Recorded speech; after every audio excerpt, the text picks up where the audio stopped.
To be a certified installer for James Hardie, we had to have them out at the houses when we were starting to install. They trained us on how they wanted it all done. The installation process on James Hardie is very detailed in how we do it, but there are still lots of options on how you put it together, depending on what's underneath the siding. So new houses, everybody sees the OSB go on, or panels, and then they wrap that or tape it. When you're doing a remodel, you have to install with what was already on the house.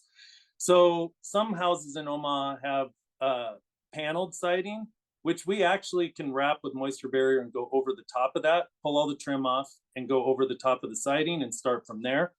But every installation we do starts with a moisture barrier, which is super important in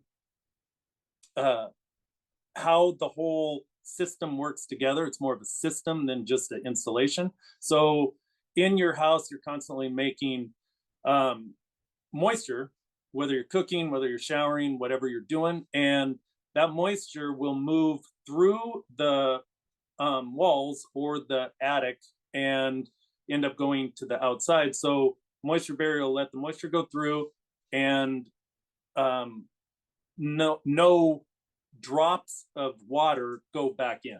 So as that moisture moves through, it goes down the side of the wall behind the siding, and then we leave gaps at the top of everything that's horizontal, a 1/4 inch gap.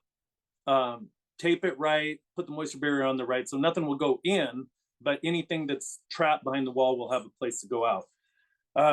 We put corners on all the corners. Sometimes we start with a trim piece. Once it's wrapped, there is a lot of possibilities for the aesthetics of how you do it. There's shakes, there's board and batten, there's lap, there's different widths of lap, all kind of how a customer wants to put their house together. Some people want a farmhouse look, so we'll do some board and batten as an accent in the front. Some want a more modern, and then we can do a 11 1/4 inch piece of, it's actually 12, but a 10 3/4 inch exposure lap, and then maybe 2 4-inch exposure laps, and then a 12, and it gives it a modern look. So all those have a lot of options. We always put new drip cap above windows. We put drip cap over any horizontal trim that's on the wall, because those are places that'll catch moisture.